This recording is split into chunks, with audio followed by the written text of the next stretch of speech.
खुलताबाद तालुक्यातील वडोद येथे गेल्या 15 दिवसांपासून वानरांच्या टोळक्याने सर्व ग्रामस्थ, महिला आणि शालेय विद्यार्थ्यांना त्रस्त करून सोडले आहे। वानरांच्या हल्ल्यापासून बचावासाठी येथील शाळा शाळात भरण्याऐवजी मंदिरात भरत आहे। बाजार सावंगी ते सुलतानपूर या रस्त्यावर 900 ते 1000 वस्तीचे वडोद हे गाव आहे। या गावात गेल्या 15 दिवसांपासून 50 पेक्षा जास्त वानरांच्या टोळीने या गावातील नागरिकांनी, महिला, शेतकरी तसेच विद्यार्थ्यांना त्रस्त करून सोडले आहे।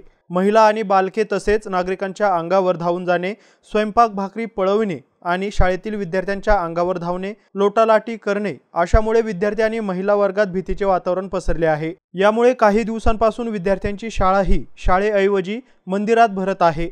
येथील नागरिकांनी याबद्दलची माहिती वन विभाग खुलताबाद यांना दिली होती। मात्र 2 दिवसांपूर्वी वन विभागाचे 2 कर्मचारी यांनी भेट देऊन पाहणी केली, त्यानंतर काहीही उपाययोजना केली नसल्यामुळे येथील नागरिकांनी रोष व्यक्त केला असून या वानर टोळीचा येथून बंदोबस्त करण्याची मागणी नागरिकांनी केली आहे।